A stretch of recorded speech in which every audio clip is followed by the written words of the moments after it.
Hey, what's going on, guys? Welcome back to my channel. This is Blood Phantom 81. In this video, I'm going to be doing a stock market recap and update and predictions video. Definitely a lot has happened, so there's going to be a lot to talk about. Looking forward to this one. Let's just go ahead and jump right into the charts. All right, so this is the Nasdaq, and you guys might be wondering why I look at the Nasdaq so much. Basically, one main reason: the Nasdaq is more closely associated with tech as an index, and as a result, it's more closely associated with growth. So if the Nasdaq is performing well, generally growth, not just tech, but growth in general, it tends to perform pretty well. And by growth, I'm talking, genomics, 3D printing, gaming, software as a service, cloud, semiconductors, etc. Generally tends to perform well if the Nasdaq is performing well. Vice versa, if the Nasdaq is going down, generally tech tends to go down and growth tends to go down. So Nasdaq is always the first place I look, and so yeah. So obviously a lot of different lines up in here. Let's go ahead and clean that up a little bit. So just to recap sort of what happened last week and the week before. So we had a retest of this very important area of support. If this didn't hold, I would have expected this area to hold, which is just right beneath that. And the main reason for that is actually the 200-day moving average sits around here. So fortunately, it looks like we did bounce off of here. Question is this the bottom? So let's go ahead and take a look at a shorter term time frame just to see if we can make some inferences off this, basically gain some insight off this. So what's the most important thing in the short term, in my opinion, is always going to be on Nasdaq futures the 4-hour time frame, 200 period moving average. And so bad things happen when we can't hold this. Remember, I think in my last video when I did a market recap, we talked about this moving average being so important, and we didn't hold it that time, and that caused some more volatility, right? So this is a double rejection off of this key moving average. Just a quick recap as well. You guys can see bad things happen when we can't close above it, and good things happen when we close above it, and we use it as support, right? So in the short term, we're still technically in a downtrend. Question is, will that change? So we take a look at this. This is actually a very, very interesting area right here. And so what this is, in my opinion, is some kind of inverse head and shoulders, almost like a double bottom inverse head and shoulders, which is actually pretty strong, sort of basing type of consolidation. And we actually saw one back here in late September. And so inverse head and shoulders, double bottom, and the right shoulder was a little bit more shallow than the left shoulder, meaning that demand was increasing as this consolidation went on, and it led to a really bullish resolve, right?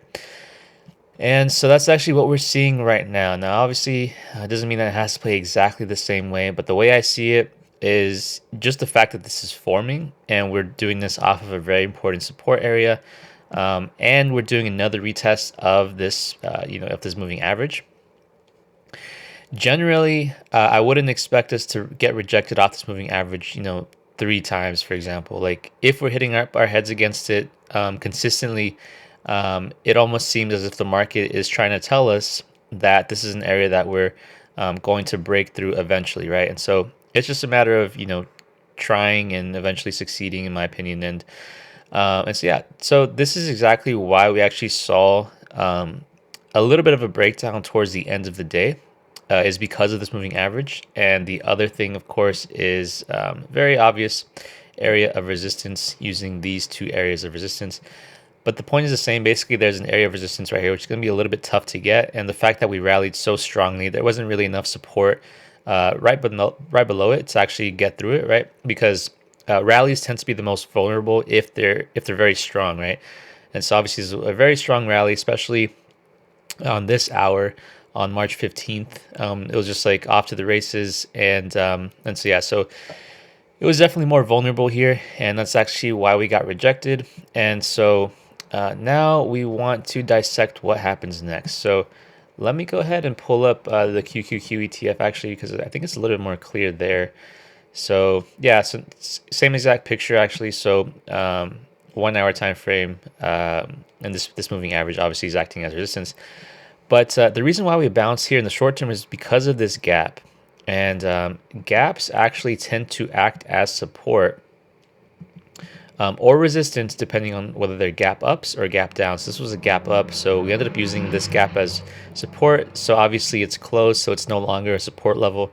And this actually favors the bears, right? Because there's no more support using this gap. And so the bears can actually take it down a lot easier.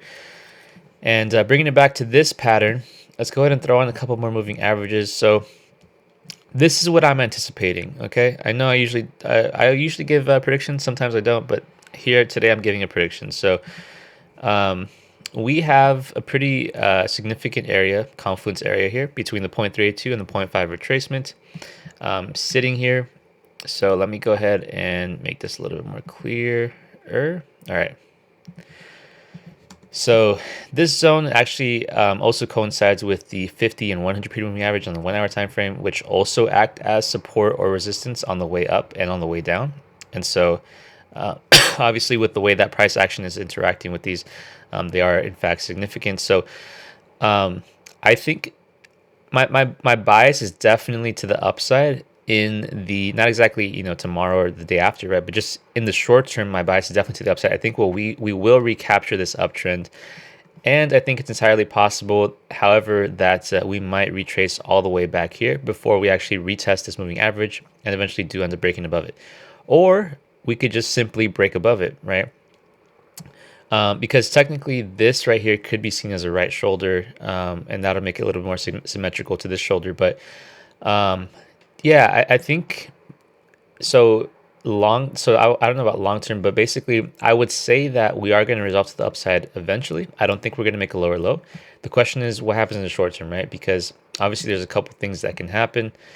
So either we do one of these and then it's off to the races, or we in fact do get rejected here. Let me redraw that again. Actually, we get rejected here. Maybe we retest this, and then maybe we do another retest, another slight rejection, another retest, and then something like that. Use it as support, and then we head higher, right? So that's entirely possible as well. And so yeah, that's basically how I am trading this. On the daily time frame, this almost seems like a like an inverted hammer, something that's a little bit bearish. But I think that's why it's important to actually take a look at the shorter term time frames before making any rash decisions. And yeah, I think in terms of the stocks that I'm buying, I think it's totally up to you guys. Obviously, like it doesn't really matter, what stock we're talking about, right? Let's talk about like Zscaler, for example, something random that's obviously super growthy type stock. Obviously this one's already recovering, and then you have something like the trade desk hit the 200-day moving average, beautiful hammer, that's recovering, right? So we kind of have our pick in terms of the growth that we want. I think I might make a video at some point about like the different growth sectors that we have, different sectors that we have in general that I think could offer the most growth, and what stocks would be associated with that. Let me know in the comments if you want me to make a video about that. But basically, the point I'm trying to make here is there's a lot of ways to take advantage of what I think is going to be a continued bull run in the Nasdaq. And so yeah, definitely take your pick, guys. So just to recap, short term, I think we might get a little bit of a pullback, but I think it's all good. So that's where I wrap up the video. Thank you guys for watching, and I'll see you guys in the next video.